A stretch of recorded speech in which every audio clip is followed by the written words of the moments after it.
afternoon, everyone. We're delighted to welcome you here. I'm Jan Barris, Vice President of the National Committee on U.S.-China Relations, and you're in for a treat.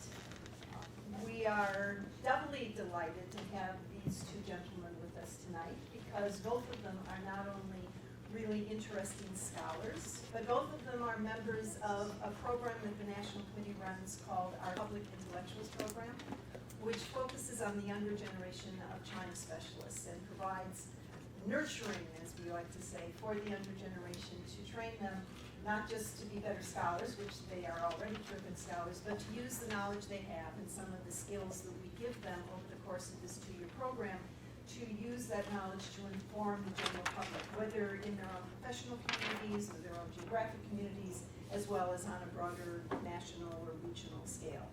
Both of them are part of that program.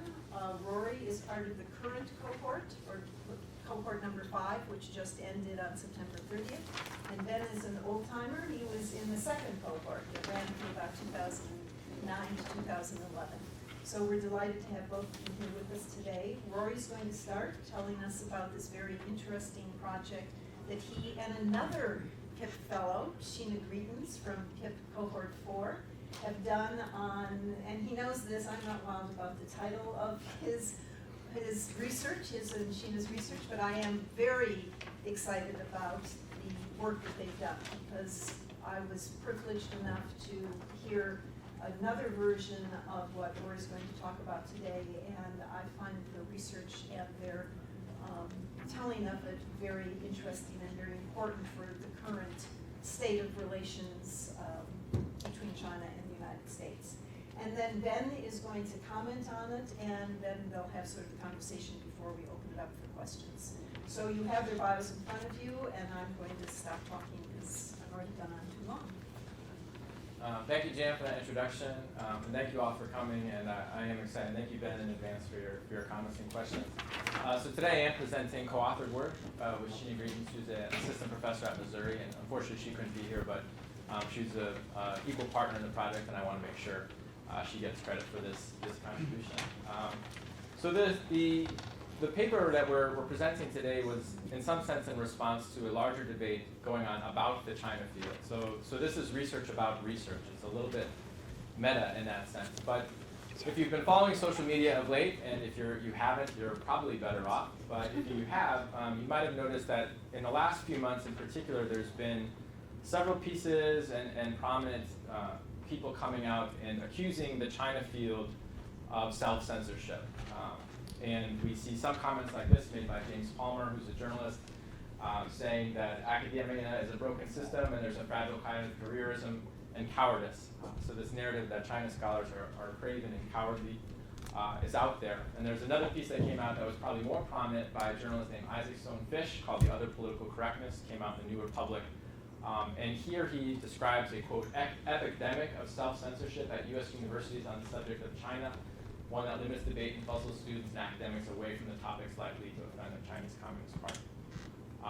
And so this is an accusation that has been out there, and this is a side of the story that is being told by a lot of people with a fairly broad platform. And so I think hopefully Sheena, the paper I'm working on with Sheena, can contribute to this debate, potentially tell the other side of the story, which has to do with the challenges of doing research in China. And I'm sure many of you have done research in China or done other things in China, and the difficulties of operating in China do affect researchers. And one of the difficulties about this is that we frankly don't know what the risks are. And so as a young China scholar, I remember in graduate school, when you're starting to think about a dissertation and other topics, you simply don't know what's in bounds, what's out of bounds, what can I do? If I do this, am I going to get someone in trouble, and am I going to get myself in trouble? And so the goal in this project was really to answer 3 questions. What is the nature and frequency of repressive experiences? And by repressive experiences, we're open to new language on this. This is the piece of the project that Jan doesn't like, and she let me know it, that she does. But so we're struggling to come up with a label for this, but we call them repressive experiences. But these are things like being denied a visa, or being taken for tea, which is a euphemism for being taken out by public security authorities in China, other forms of modern intimidation. What is the frequency of these experiences? So is this a real problem? How often does it happen? How many people has it happened to? Why does it happen? What types of people does it happen to? So that was the main goal of the project, was to try to do a survey of China scholars where we just measure these experiences and allow people to report on these experiences. Then the second set of questions is about, well, what is the effect of this environment? Does it affect the product of research? So does this create a certain type of research that we see about the Chinese political system? Is it true that there is an epidemic of self-censorship, or that the China field is somehow biased in favor of the Chinese Communist Party? So these are the questions that our project was hoping to answer. And the way we went about it is we conducted a survey of academics.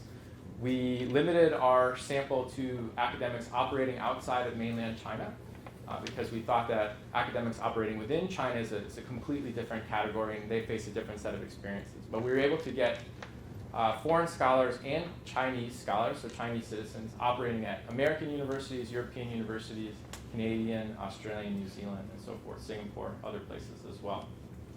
We sent out, we spent a good part of the spring pulling together a database of China scholars. We found 2,000 people that we've identified as social scientists that study China. This is just some information on the full population. I apologize for those of you who might not be able to see it. But we included political scientists, historians, sociologists, anthropologists, economists, and then other people who are in law. Actually, some people who are in law identified as social scientists. So we identified about 2,000 names spreading across different countries and regions, and we sent out a survey early this summer, and we got a response rate of about 30%, which frankly isn't bad, especially for academics during the summer. It's actually not a bad figure at all. So we felt that this was enough of a population that we could, enough of a sample that we could draw some real conclusions. There are about 562 complete responses to this survey. And if we actually look at, is this a representative of the population of social scientists, we generally feel that we have good reason to believe that. So we have a good balance in terms of gender and region and discipline and so forth. Interestingly, the economists responded to our survey at the lowest rate, probably because they were sitting there thinking, this is not a rational thing to do, to fill out a survey. So we can make fun of them a little bit for that. But the survey itself was designed to really allow people to voice their opinions and relay their experiences. So we asked them about 13 different forms of repression or intimidation that they might have experienced. And if they had an experience, we asked them to fill in when it had happened and give us a description of it. So not only do we have kind of the frequency of these events, we also have some pretty good qualitative information as to what these experiences look like. And so this is sort of the broader takeaway figure. And again, for those of you in the back, I can walk you through it. In terms of the experiences we measured, we grouped them into three things. Things that affect access to China, so being blacklisted or having a visa denied or having a visa issued. We call that access to China. The second category would be access to materials, so this is things like being denied access to an archive, having your materials confiscated, so some researchers reported having their notes or even their computer confiscated, and having interview subjects leave for no explained reason, perhaps from intimidation.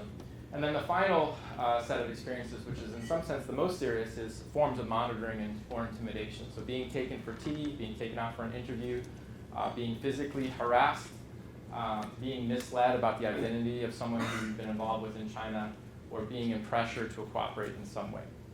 And so just overall, in terms of what happens to people and the incidence of these experiences, what we found is that roughly 5% of our sample reported some issue with a visa in the last 10 years. So that's roughly 5% of the sample. The number who reported being blacklisted or banned in some ways was much lower, about 1 to 2%. I think the number is about 12 to 14 researchers in total have reported that experience. In terms of the visa denials, one of the features of it, so we have these sort of anecdotes. So this is someone who said, I had received a formal invitation from the government, but my visa was refused. There had been no indication on my passport that the visa had been denied, but I was verbally told that the application wasn't approved. So one of the themes of these sorts of experiences is that people really never know why they're getting denied or what's going on here. It could have been bureaucratic mismanagement, or it could be related to the content of the research. And the Chinese government, at least from our data, doesn't appear to actually routinely deny, like actually check the box deny on a visa application. They will just refuse to approve it, which one of our respondents said that this was actually courteous because that meant when you applied for a visa again, you don't have to check the box you've been denied. So it's, anyway. So the visa issue, this was our data on that. In terms of access to materials, one of the themes, and I think Ben picked up on this as well in our conversation, is that access to archives seems to be a really big issue, especially for historians who rely heavily on this. So roughly 25, I think it was 27% of people had reported having difficulty getting access to an archive or being denied materials in an archive. Some good quotes here. The manager told me, even if you knew the governor, I still wouldn't let you in terms of getting access to one archive. Again, some of the responses that people confront when they're in the archives is that material is being digitized or it's unavailable. And again, this is plausibly ambiguous, right? So it could be that the material is being digitized, or it could be that the material is being made unavailable to a foreign researcher. Overall, these experiences, we were able to measure time trends because we asked people when this had happened to them. In general, a lot of our lines are very small and flat because these experiences are quite rare. But there is evidence in the data to suggest that getting access to archives is getting worse.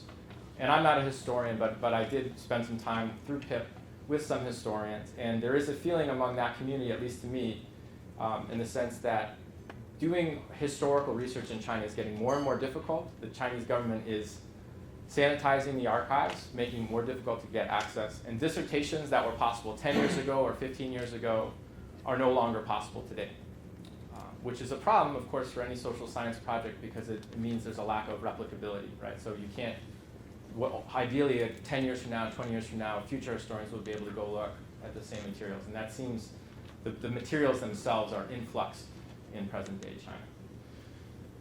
China.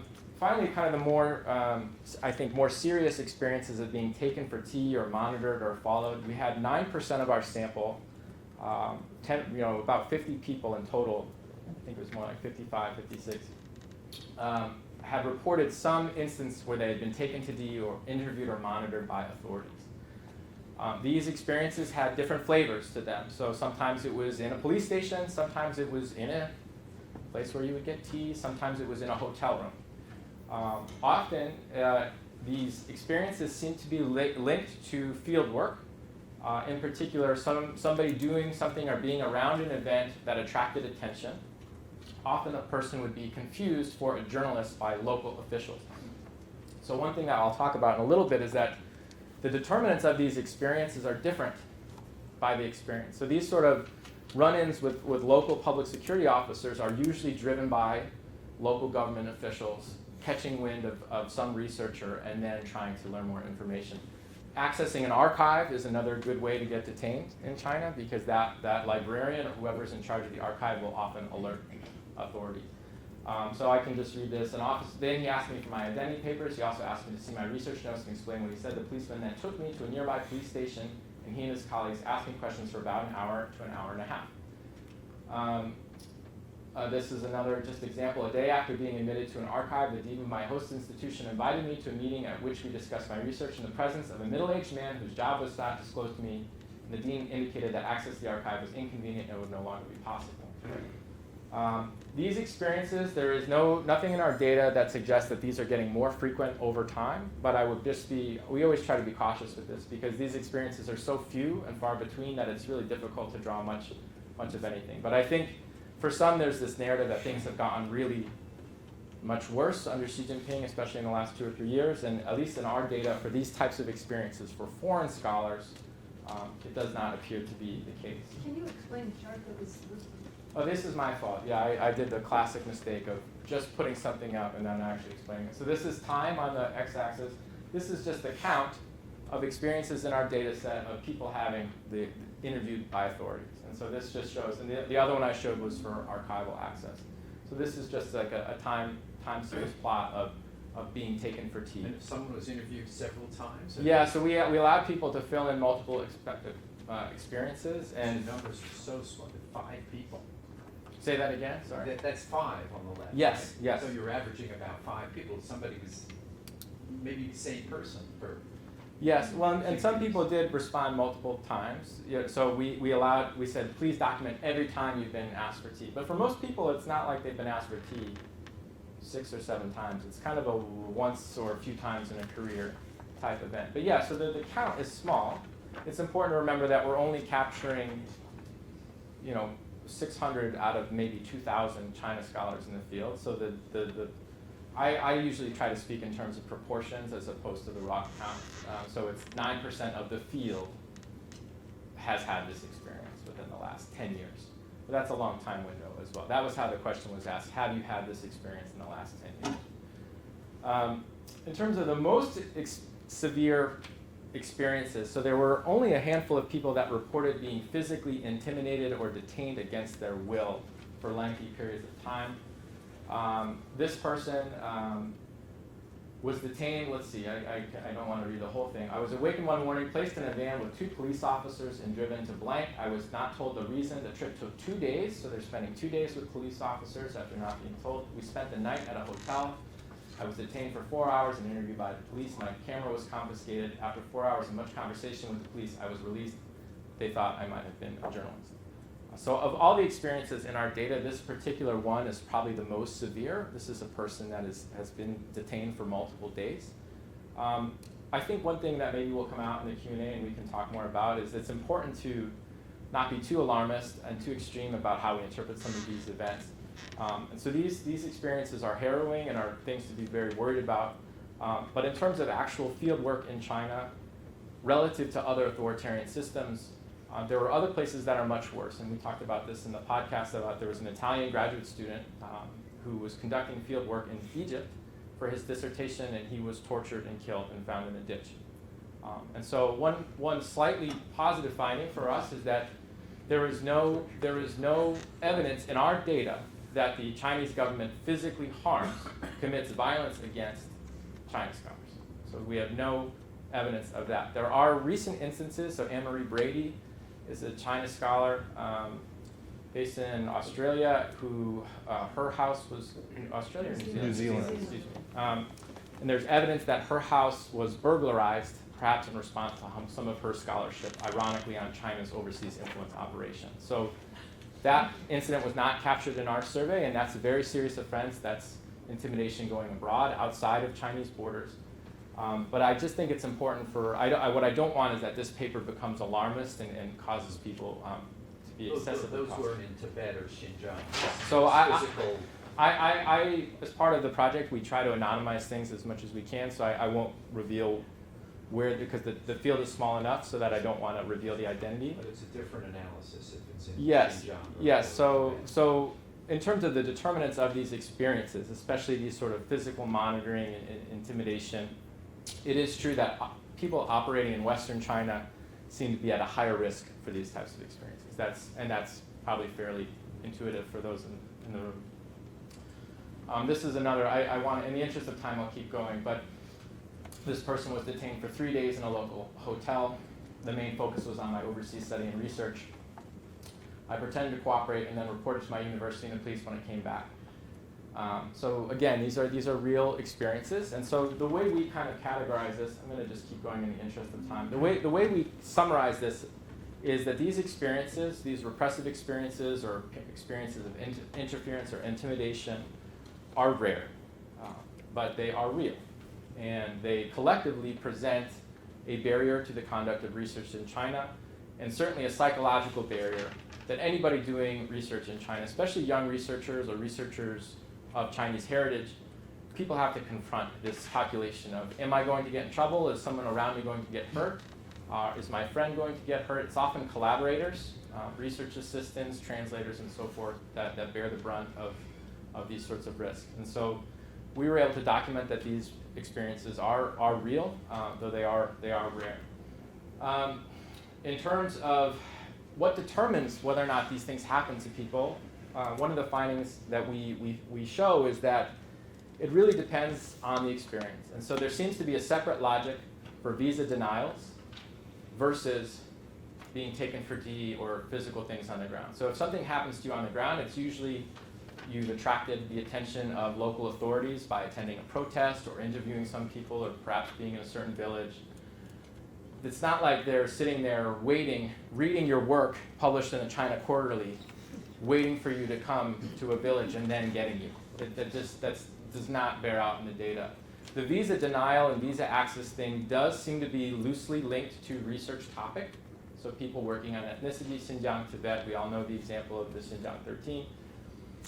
These sorts of folks do seem to be at a differentially higher risk, but it is not deterministic. And what do I mean by that? Meaning there are plenty of people working on Tibet, Xinjiang ethnicity who are not having any issues whatsoever, who are not having visa issues, who haven't been taken for tea.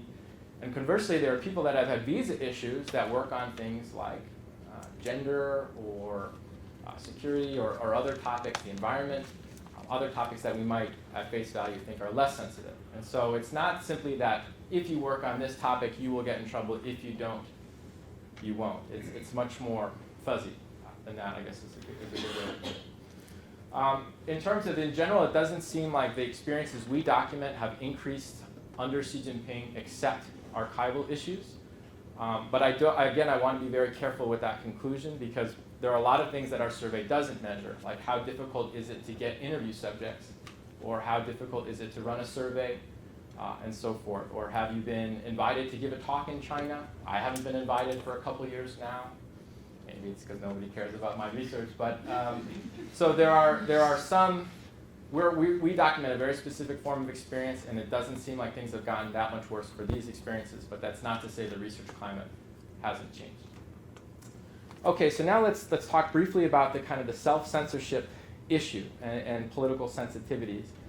So this is a chart that shows, again, I apologize for those in the back, across different fields. This top bar shows the proportion of the sample that believes their research is sensitive, with very sensitive, somewhat sensitive, and so forth. And then the bottom shows the percentage of people that have actually received some indication from the Chinese government, whether it's through a colleague or some sort of direct interaction with Chinese government officials, that their research is sensitive. And the takeaway here that I want you to come away with is that most people in the field believe their research is sensitive. So 68% of people sample-wide believe their research is either very sensitive or somewhat sensitive. But a minority of people have actually received some indication as such. So I think, I forget the exact proportion, I think it's somewhere around the territory of 20% of people have received some indication. Most China scholars have never had any indication that the research is sensitive and have never actually had any one of these repressive experiences. So 60% of the sample, myself included, I can speak from personal experience, have never had anything like this happen to them whatsoever. And so one kind of cynical conclusion would be, well, look how people are overestimating the risks and overestimating the sensitivity of their research. I actually think that's the wrong interpretation. I think this is an environment where things are ambiguous, and we tell each other stories, especially young researchers. We are trying to feel out where the lines are. And so it is easy to think that your research is sensitive while not being. It's not like the Chinese government has an institution where you can apply and say, hey, is my research sensitive? And they'll give you a clear response. Like, that's not how they operate, right? They operate in an ambiguous form. In terms of this theme came across, this is like a classic idea in the Chinese politics literature. You might have read Perry Link's Anaconda in the Chandelier, which is this famous statement of this.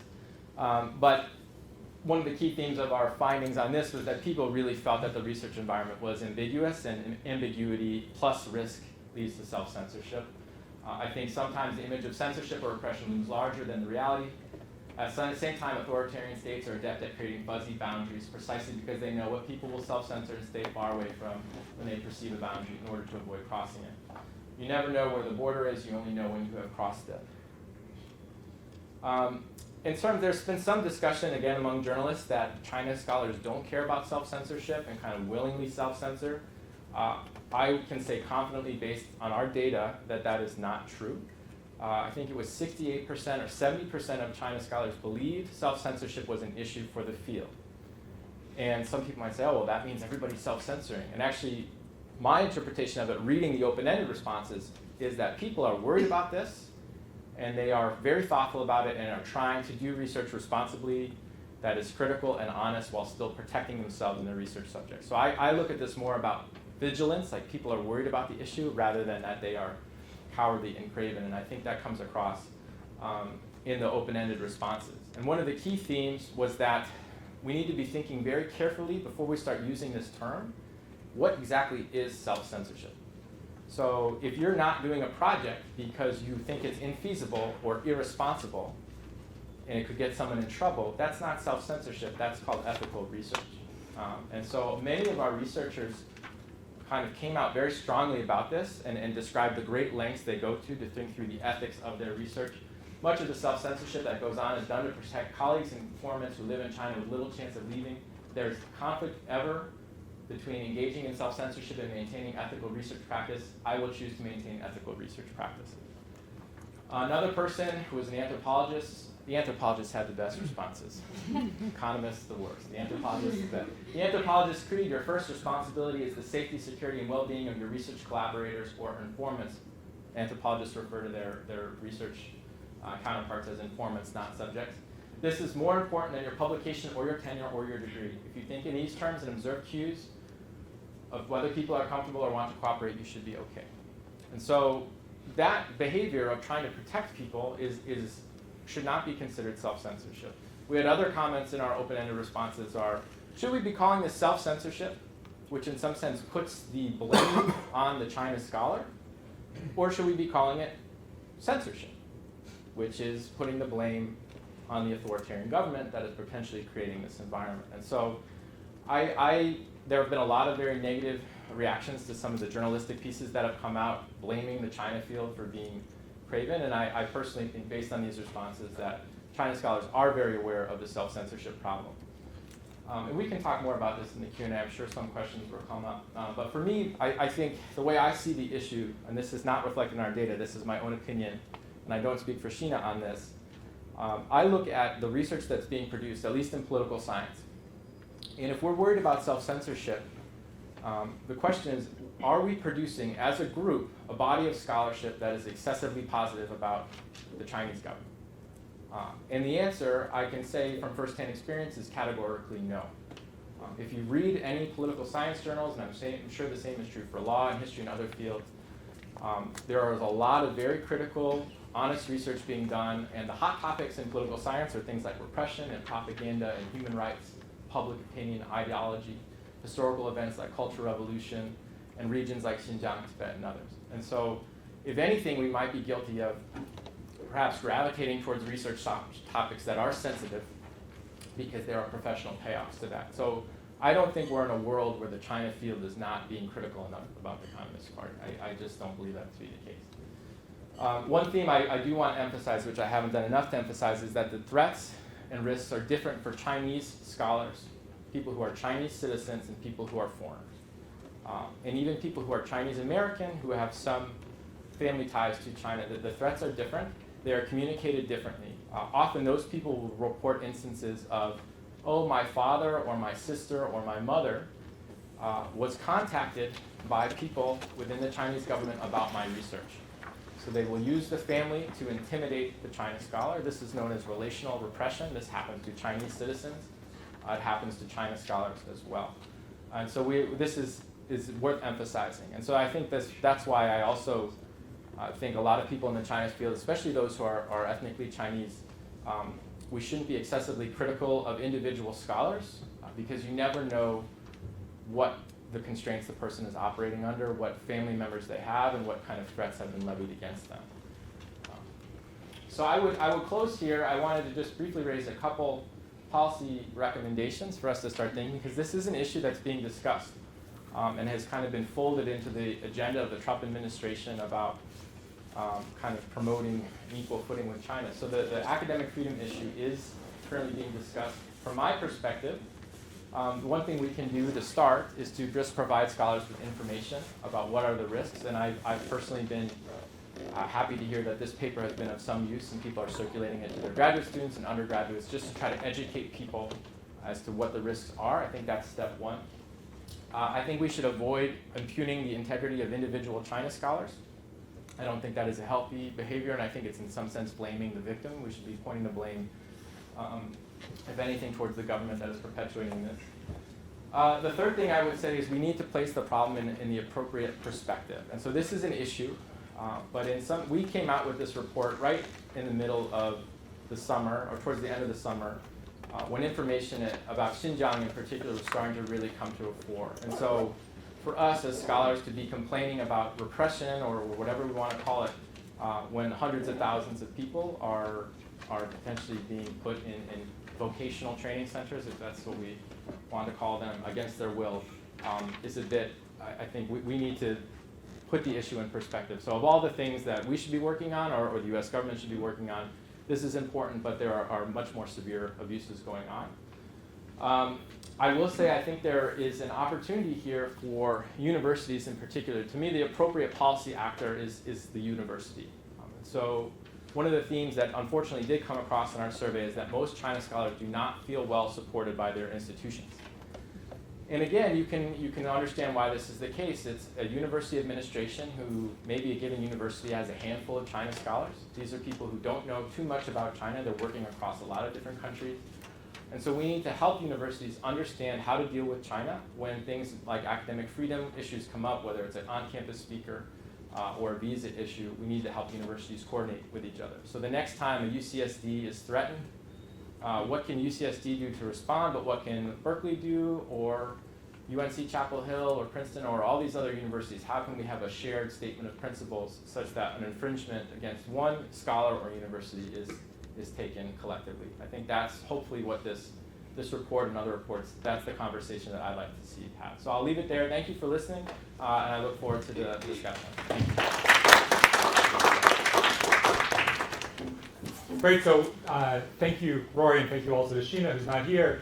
This is incredibly rich and incredibly timely, and I just want to commend both of you for thinking of doing this, but also for doing it so quickly, right? The survey is completed in June and is already out. Makes me think that I'm a little slow on some of the data I've been collecting for a few years here.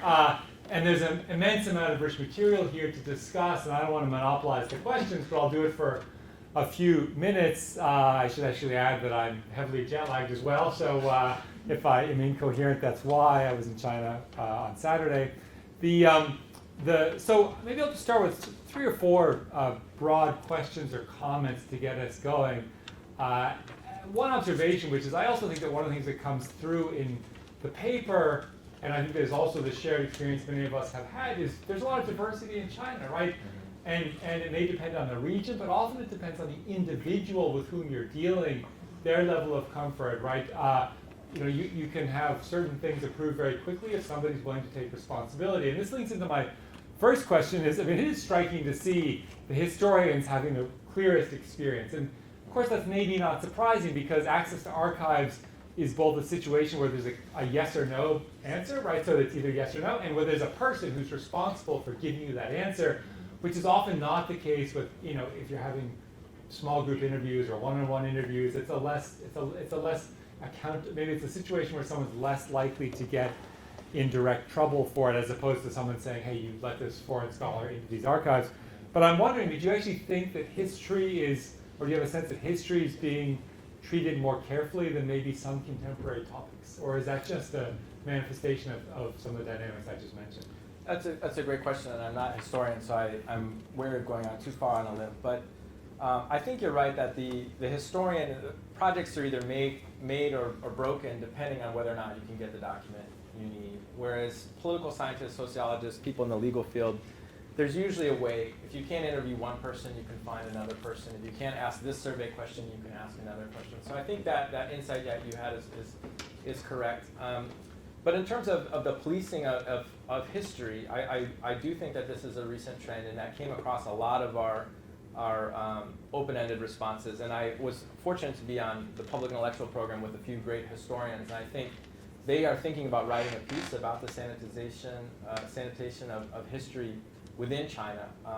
And again, if you think about the academic librarian in China, the archivist in China, what is the incentive for them to allow some foreign PhD student to get access to materials about obviously periods of history we know to be sensitive, like the Cultural Revolution, but also other periods farther back that maybe have implications for China's current territorial claims. They have, I think those individuals within the Chinese government have an incentive to be risk averse. But I think your point, one thing I failed to mention is that I think it's always important that we don't treat China as a monolith and we say China does this, China does that. I think that language, that sentence structure is incorrect. And there are a lot of people, and I'm sure you've had similar experiences, within the Chinese government and within the Chinese system that do take great pains to promote academic freedoms. And so I don't want our findings to be kind of do a disservice to those folks who are taking risks to help us with our research. So it's important to remember that it is not a monolith. Great. And so maybe a follow-up or a related question, right, is you mentioned, I think you mentioned in your talk and also in the paper, there is, I guess, a perception that it's getting harder, certainly to do the types of field work that many of us have done. And I'll just add to that I don't think this is a point that's targeted necessarily at foreign scholars at all. I think many of my Chinese colleagues would say it's actually harder to do field work now than it was a few years ago. And there are, of course, many responses one could have to this. I mean, one is, it's actually remarkable, I think, the level of access many of us have had over the last decade or 2 decades. There's a lot that's possible in China. As you said, might not be possible in other authoritarian systems. I often think it's amazing how friendly and welcoming and accessible Chinese judges are to me, and probably, with all respect, probably it's easier for me to get access and do interviews of Chinese judges than it would be for my Chinese colleagues to get access to and do interviews of American judges in some contexts. But it is changing, right? And it is a little bit harder to do this research. And so I wonder, what strategies, what are the lessons for us going forward if we're in a situation where some of the traditional, certainly field work-based work, the qualitative work, interviews or surveys, is harder to do? What are the takeaways maybe for all of us, or maybe from the perspective of political science, as to what are the best ways to conduct research on China? Let me just, before we answer that, let me just add a sort of footnote to that, which is I think there's another factor that comes into this when it comes to how easy it is to do research in China, which is also maybe your status and age in the field. And you talked a lot about how sometimes, right, for younger scholars, it's hard to know what you can do. I actually think there's a lot that I could do when I was younger that I can't do now, maybe because I'm at a allegedly well-known American university, I don't know, but I think that, when you're a young graduate student, sometimes you can just walk in somewhere and conduct interviews, which you can't do when you're maybe a better known professor. So that's just an aside to that. But I wonder more generally what you think is the right response for all of us who do field work or survey work in China. That's a great question. I think one thing that we're seeing in the China political science field is that even though some doors might be closing or in the process of closing, there are others that are always opening up. And it's important to remember that the generation, maybe 2 generations above me, those folks were trying to study China from Hong Kong often, right? So they were not able to even access China to begin with. And so people always find a way, and one thing we're observing now is that at least in political science, there are a lot of data sources online that there wouldn't be even 5 or 10 years ago. So I study the National People's Congress, which is the legislative system. The legislative branch is actually pretty darn transparent, and if you get down to the provincial level or the municipal level Congresses, there's a lot of information available. The court system, which is what you study, there's a database online with how many is it, 30 million? 50 million court cases are online, which wasn't the case 5 years ago. And so there are sources of information that are ready to be mined. My personal advice when I'm working with graduate students is I would not advise them to craft a dissertation that requires heavy cooperation from the Chinese government. And I personally, I'm a junior faculty member, I am under a bit more time pressure. I do some surveys that require government buy-in, and I've unfortunately been a little disappointed with how long things have taken. So there are ways around this, and I think using existing online publicly available information is one thing that we can work on moving forward. Just on this, for those interested in the history, a shout out to Stanley Liebman, who just put all of his research notes from the 1960s in Hong Kong online.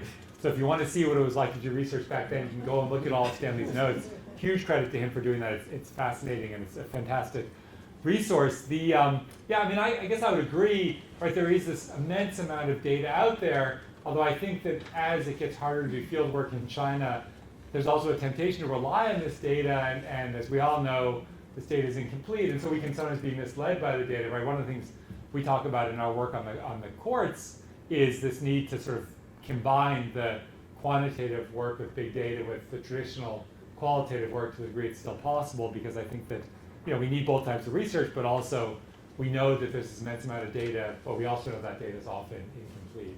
Well, and I think you asked about research strategies. Another recommendation that came through from the survey, not from us, is that working with Chinese academics is potentially becoming more and more important.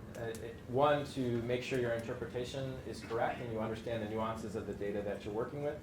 And two, often Chinese scholars have more lines of communication open with the government, and so they're better able to gauge what is sensitive and what is possible. And so I think more collaborations between scholars operating within China and outside of China that's potentially more valuable moving forward. I completely agree, and I also think it can help you make some, avoid making some bad mistakes too. I just thinking of a research project we had until Saturday when I found out that something we were doing was completely wrong or completely misread our data. So I can tell you about that over dinner. But I want to shift a little bit and go back to this broader question of censorship or self-censorship.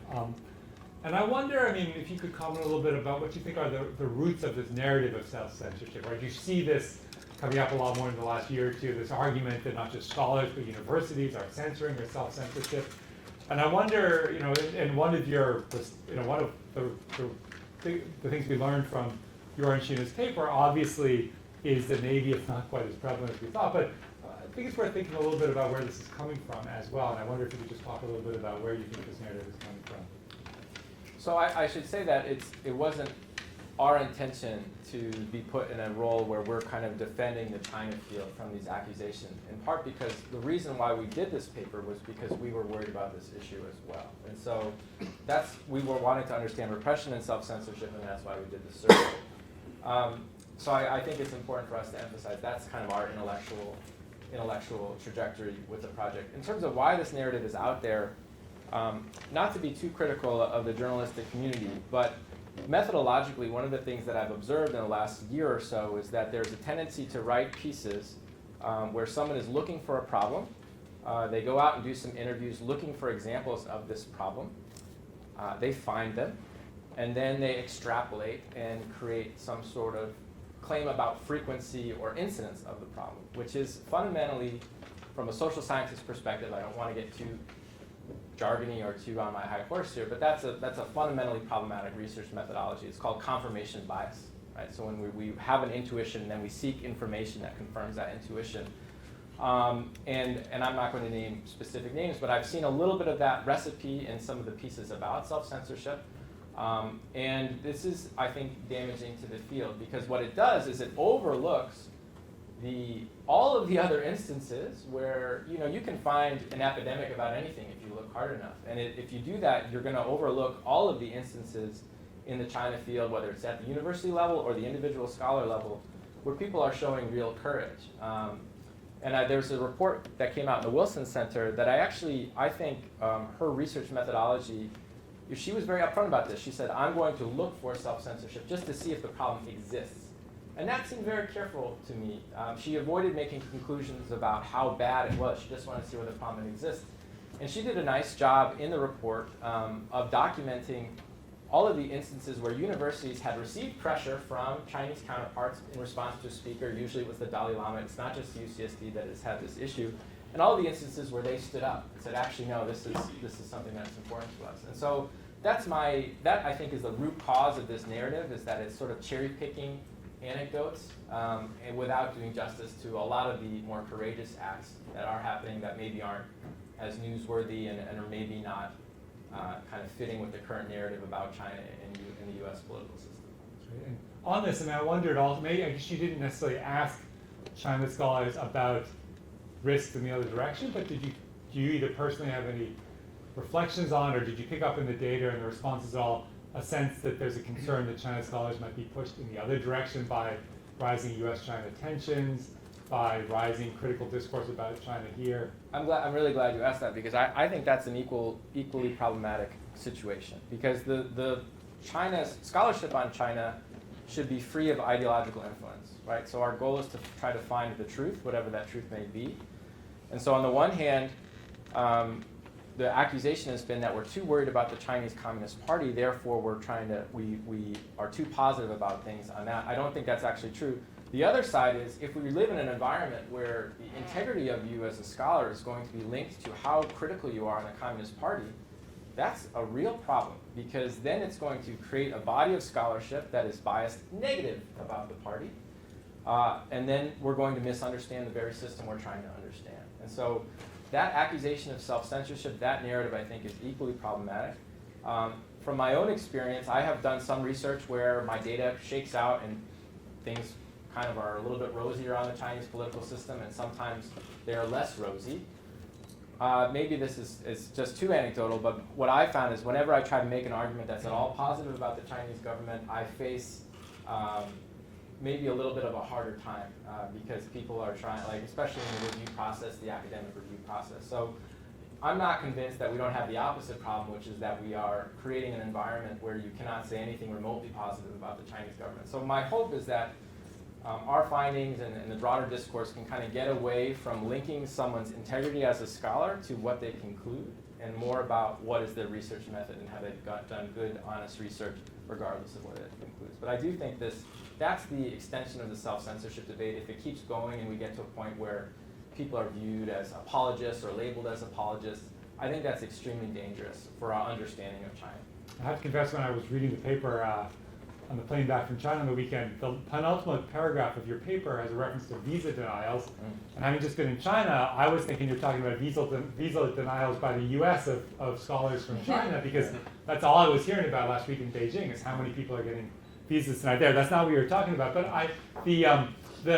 on the sort of broader ethical questions, right, it was also interesting in the paper to me that although there's a lot of agreement, right, that we should all be ethical in terms of protecting our sources, the most important thing is don't put anyone at risk simply for talking to you or for using the information, I detected some disagreement from the people responding to your survey as to whether or not scholars also had an ethical obligation to speak out about injustice, right? They shouldn't be censoring and they should be protecting their sources, but there was a clear difference in some of the responses as to whether or not you actually had to speak out publicly. With some people saying, look, I'm a scholar. I don't think my role is necessarily to wade into these things. And just in the current climate, I was also thinking that could go the other way, right? So many of us feel like we should be critical of both China and the US government when they behave badly, but not everyone agrees with that. And maybe some scholars feel like their best contribution is just to do scholarship. But so there's a related risk, or related issue, which is in the current environment,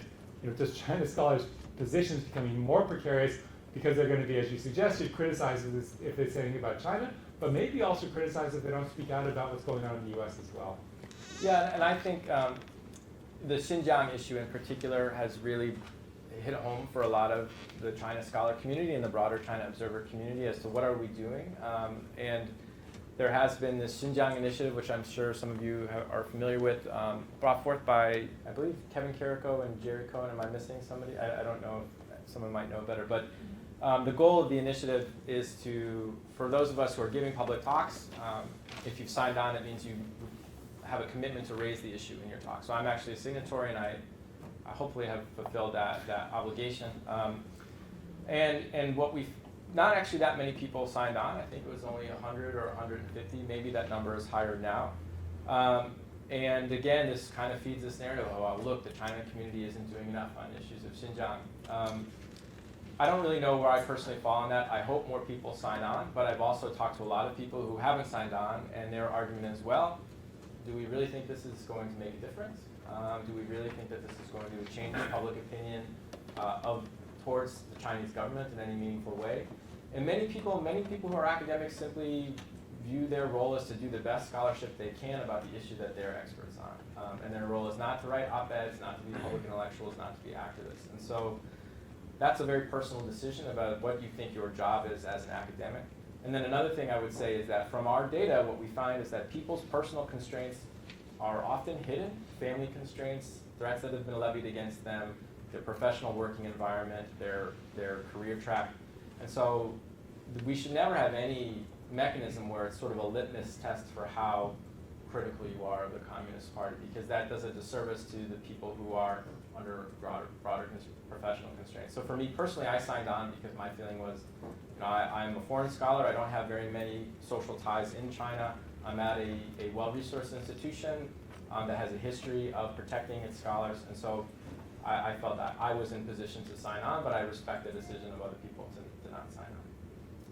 So there's an immense amount of expertise in this room as Yes. well. So I thought that maybe at this moment I would turn it over to the audience. I know we're recording. Do we have a mic for the? My apologies, my responses are too long. I will.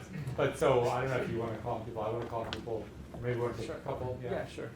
Maybe please introduce Say- yourself. And we're recording, right? So you speak loudly. Yes, I'm Just- Joan Kaufman from the Yeah. Schwartzman Scholars Program. Yes. The first thing I want to ask you is about, did you do an analysis of the responders and the non-responders in your data set to look at whether there was any response bias? Like people who had a bad experience, did they tend to fill in your survey versus people who didn't?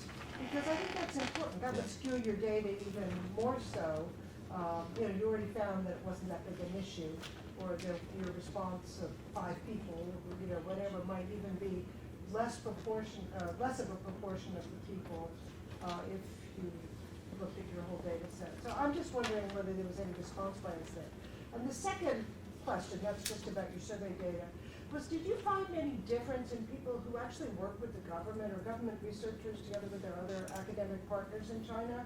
Of course, I don't work on a very You mean you work with the controversial- U.S. government? No, Yeah, with the sorry. Chinese Okay. government. I mean, I work on health research for the most part in my career. And a lot of the research I've done has been in collaboration with the government as kind of policy-related research aimed at improving, policies and programs in China.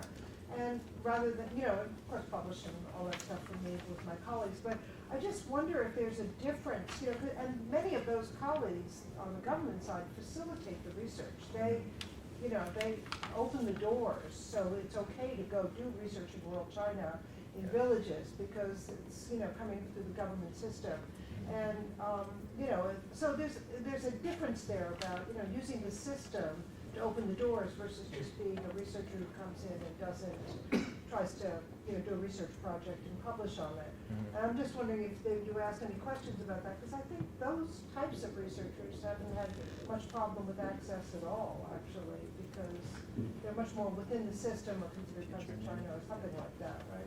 Yeah, so those are both great questions, so I'll answer them in order. So the response bias question, so unfortunately it's impossible for us to know if our respondents had a higher incidence of these issues than our non-respondents, because we don't know how bad it is among the non-respondents. So we can never answer that question. But what we can look at are things we can measure in both groups. And so if you look at demographic information, age, gender, region, country of origin, discipline, our data ties pretty darn well to the population of China scholars. So at least on demographic information, it looks representative to us. But the biases you raised, they could really go in either direction, right? Yeah. So it's, oh, I'm angry. I see a link from a random person I don't know about an experience on repression in the China field. I had a repressive experience. I want to respond. That's one issue. The other issue is, oh, I had a repressive experience. I'm scared. Therefore, I don't want to respond. So it's hard. It's impossible to know. We did get some feedback in both directions. I cannot tell you. So this is just our estimate. It's I think the best that we can do, the best that can be produced. I can't tell you if it's too high or too low. I will say one thing we did in the survey that I think protected people is we are never releasing this data. So this data, usually in an academic project, you post your data set online, anybody could analyze it. We said at the outset that your respondents, the only people that will see them will be Sheena and myself. They will never be linked to you, they will never be posted, and all the results are presented in aggregate or anonymized form. So we don't think people have a reason to believe that their responses are going to somehow get out and be used to persecute them. And so hopefully we avoided that issue. But I'm afraid that's the best answer I can give. But this is the right question to be asking, and it's something that we thought quite a lot about. The second issue on kind of people who are sort of teacher nay, like within the system and people who are without the system.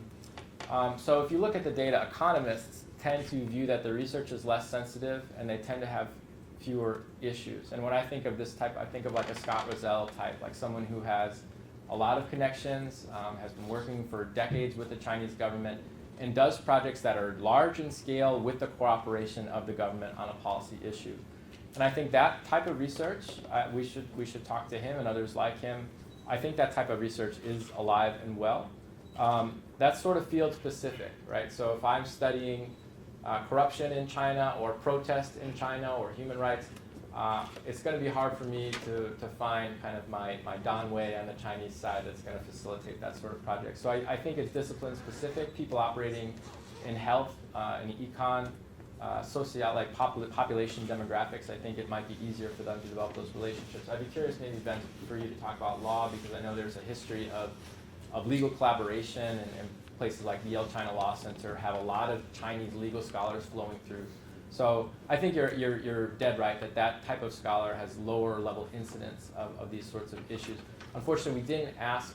This is the problem of survey research, is you think about questions you should have asked, and you can never go back. So we didn't ask that question of how much do you work with the Chinese government. But my hunch, based on the data and the open-ended responses, is that your intuition is correct. Just I think you're about to see a wave of research on lawyers in China, Yeah. because it's a lot easier to talk to lawyers than it is to talk to judges right now. Yeah. But I think generally the level of exchange remains pretty high, but maybe it's a little bit harder than the past. But I think generally where we're seeing a change is on your ability to get access to government actors in doing a field work. Yeah. Other questions? William, and then there's a hand in the back. Bill, I'm Ruster. I'm a retired journalist. I'm curious as to whether you know of any research that anyone has done on how journalists might engage, have experienced incidents of repression, or might engage in self-censorship. Are you aware of that? Or if not, it might be a subject for Next survey. Next survey. So I know there's research on Chinese journalists. I have a classmate, a colleague, Maria Retnikova, who does research on that population. But in terms of sort of foreign journalists operating in China, I think we should do a survey of them. I think we could replicate, we could send them pretty much the same survey I have. There's not that many of them relative to the academic field.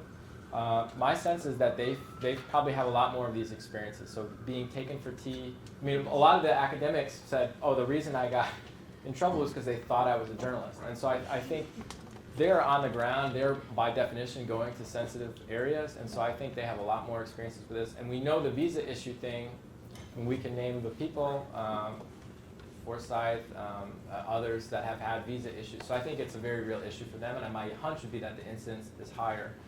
In terms of self-censorship, I don't think they're maybe doing as much of it. Would be not that the academic community is again, my intuition is that it's not that severe of a problem. But I think within the journalist community, maybe there's a feeling of, oh, this is my time in China. I'm going to do the story I want to do, make a splash. If I get kicked out, I can have a career elsewhere. So the academic career is usually single country focused. The journalistic career can be single country focused, but even some of the great China journalists kind of float between different regions much more fluidly than I think academics do. So maybe that's part of the reason. But Mary Kay Madstad came to my class a couple years ago, and she talked about this, and she said one of the ethos within the journalistic community is that if you're self-censoring, it's time for you to go. And so it's not to say they don't face threats.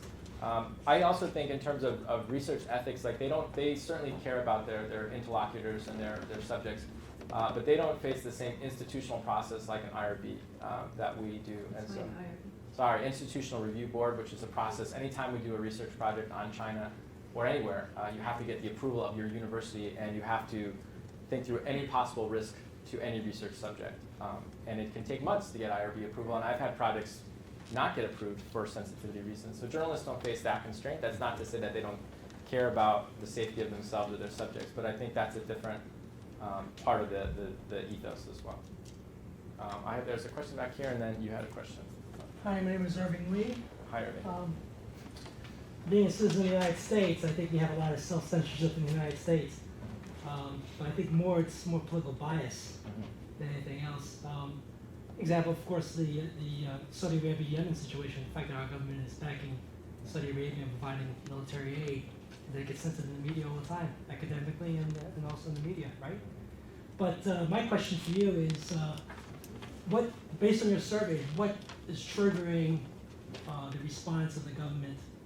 Any particular issues that's causing the response? So Surveillance? yeah, so the Again, it depends on the nature of the response. So the kind of more monitoring, intimidation, following, taking for tea, that seems to be local government officials becoming aware of an individual researcher on the ground. It's usually not topic related. So it doesn't matter if you're working on Xinjiang and you're in Xinjiang, the level of surveillance is higher, but it's often uncorrelated with topic and mostly about just what you're physically doing on the ground that attracts attention. If you're in a rural area or near a protest or maybe going to an archive and raising your profile, it's basically people raising their profile on the ground. That's different than the visa issue, which is related to kind of the usual suspects, Xinjiang, Tibet, ethnicity, human rights, minority rights. But it's not exclusively those topics. So there are people doing research not on those topics that have had visa issues. You know, I don't have the national security issues with China Yeah. because I'm not a Chinese citizen. But do you think it's justified? Do I think the visa denials are justified? Well, the actions that are carried out by the government, you think it's justified? I think some of these issues I think are unavoidable. So the kind of taken for tea type experience. I'm doing a little work with political dissidents right now. This is kind of part and parcel to the Chinese repressive apparatus. And so to somehow create a system where no foreign scholar was ever monitored or taken for an interview by a local police officer, a local government official, you'd have to completely revamp the entire Chinese political system. So I think some of those issues are unavoidable. I don't think we do it here to scholars, so I don't think it's necessary. I think the threat that foreign scholarship, I can answer your question, I guess, more directly. The threat that foreign scholarship poses to the Chinese government is probably minimal, in the sense that very few people read our scholarship anyway. So it seems silly to me that they'd be so scared about some academic paper, which at best a couple hundred people are going to read, especially if it's published in English. So I don't think it's necessary. I think they're excessively defensive, especially about some of these issues. And the folks that do work on China, the China studies community, are people that are very natural bridges between the Chinese government and U.S. society, people who are familiar with China. And so I think they're doing something pretty clumsy, which is that by alienating the China community, the China studies community, they're kind of losing that bridge unnecessarily. Can I just add on this? I mean, I think there's also awareness in China, but I mean, there's sensitivities in some degree, like the local authorities who are monitoring you, that's just their job, right? I mean, that's what they're supposed to do. I think there's awareness in China that if you completely cut off access to foreign researchers, then you'd be cutting off sort of intelligent discourse about China, and the people, you'd be basically ruling out some of the most knowledgeable people about China who may be critical at times, but who also may, recognize the complexity of China at times, and you would leave that space to people who actually don't go to China, don't know that much about China. And I think there's actually a fairly high level of sophistication at least in the academic community in China, on this issue, which I think feeds back into the government. I think there's awareness that people working in China present China with maybe a little more nuance than those who don't go to China. Yeah, absolutely. So you had a question, and I've been. You actually just touched on it, was whether these repressive. What's your name? Sorry. I'm Madeline. I'm at the National Committee. And it was whether these experiences are largely driven by the local or national governments in China, which you actually just touched on. But I guess the question that I could ask then is, do you think when these local authorities, you said they're just kind of doing their job in a sense, do you think it's driven by fear of a larger kind of the national government, or by direct orders to watch out for a certain kind of behavior, or just not wanting to attract attention? Or you probably have a better answer to this. My sense is that it's just basically a game of risk management. So these people are doing a day-to-day job. They don't want some story about a protest in their locality getting out to the New York Times or wherever. And so they're monitoring and intimidating people to try to prevent that spread of information out of their locality for which they are responsible. I don't think they're terribly worried about the publication in the China Journal that comes out 3 years from now, maybe. So that's my own hunch, is that it is really about local risk management, and often is concern about journalists is related to that, but I don't know. And my comment wasn't a normative statement either. I wasn't saying, it's good to do it. I mean, yeah. But I think they're in a bureaucracy, and that bureaucracy also expects that if a foreigner shows up in your jurisdiction, you sure better be on top of it, right? And figuring out what's going on and probably writing a report about it as well. But I completely share Rory's analysis, right? That as I think they're worried about looking bad, right? That they're worried about their jurisdiction looking bad in some way. I think that those fears are overstated generally. I think they're wrong to be so concerned, but I think that's the main thing that's driving this. A lot of questions. Oh, that produced like 5 more questions. That's good. All right. So maybe we got a few in this. Why don't you take? Can I suggest you just take like 2 or 3? Yeah, we got 1, 2, 3 on this question. Catherine. Yeah, hi, Catherine, welcome. I wanted to pick up on something, Rory, that you said in passing at the early part of your remarks. You said that if anything, we gravitate to research topics that are sensitive because there are greater career payoffs for that. I wondered if you could elaborate on that a little bit. One of the roles I've played in the past is as a journalist, and as a journalist, certainly you're always looking for the negative because nobody's interested in the positive. I mean, in fact, I think Washington Post has a special section where they send you out headlines for the week that they're positive stories all in one little place. Positive stories, they're good news is not news. So is there a bias, do you think, an equivalent kind of subject matter bias on the academic side that tends to make you're looking for a problem? As I said, from a journalist, you're looking for a problem. Is the academic also looking for a problem that will lead them to look at certain kinds of subject matter? And relatedly, is there a funding bias? There's another hat I've worn is on the funding side, and certainly I know that a lot of work gets done because it gets funded, and if work isn't funded, then it doesn't get done. It doesn't mean people aren't interested; it just doesn't get done. That's a great question. So the funding thing, I can look at the data on this. So we did ask a question about funding. And so we can see, and have you ever had any issues getting your research funded? So I don't have the cut of that data in my head, but that's something we should look at, and maybe we can include it in the next draft of the paper. So thank you for that feedback. Is there kind of a research topic bias? It's hard to tell how one would even know if a bias exists, right? So you'd have to say these are the pool of possible research questions, and these are the ones that we're actually writing papers on. My personal sense is, so you described a negative. There's a negative bias in journalism. You want to find the negative, kind of a muckraking that's actually ethos. been studied. Yeah. There are papers about that. Yeah. The extent to which, journalists, for example, in writing on China focus on human rights issues or not. And it's very contested. I would say that the studies are not definitive in the sense that most people accept them all as scientific because of their problems with those studies. But is there something similar in the sense that you're looking for a problem to solve? You're looking for something that constitutes a research problem. Yeah, I don't know. I don't think there's a muckraking ethos. Although some people internalize it. I'm starting to internalize that a little bit myself. I think it's more about what is, quote, interesting to the field, right? And often what's interesting to the field, and remember, we're writing not just for each other, but for the non-China audience that hires us, right? So that's and the broader community.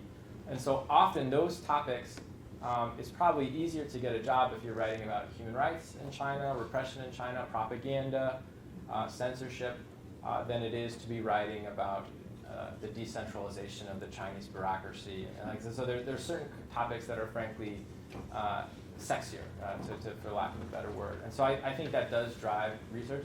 The countervailing force to that is there's also a premium on being the first to enter a research area. And so there's a natural backslide to that, which is, okay, if everybody's studying censorship, so right now Ben works with a young scholar, Molly Roberts, who's fantastic and does great research on censorship. Molly is so good that it's hard to do for anybody else to do research on censorship because Molly's already gotten there. And so I think that creates sort of this counter effect, which is we need to find new territory. And so I think the problem that this topic bias, I think it maybe lurks in the background. My point that I wanted to make is that if we start criticizing people for not being tough enough on the Communist Party, that's going to exacerbate that problem and create a real blind spots for the field, which I don't think are quite there yet. Yeah, so we had that, and then Steve, you had a question. Yeah, but yeah. Hi, my name is Curly. I work for the City University of New York. Yeah. And as a researcher, I study the Chinese legal system, especially the grassroots court system. Mm-hmm. At the same time, I'm taking classes at the CUNY School of Journalism. So now I'm working with a group of journalists to be to learn how to write better. And I have to say, it's kind of scary to see how journalists or young people get trained as journalists. I'm so not surprised that academics get manipulated and misrepresented in news reports, because this is exactly what I'm learning in those classes. So my question for you is, how can we convey our research findings to journalists so we can speak to broader audiences, at the same time avoid being manipulated or misrepresented by American journalists?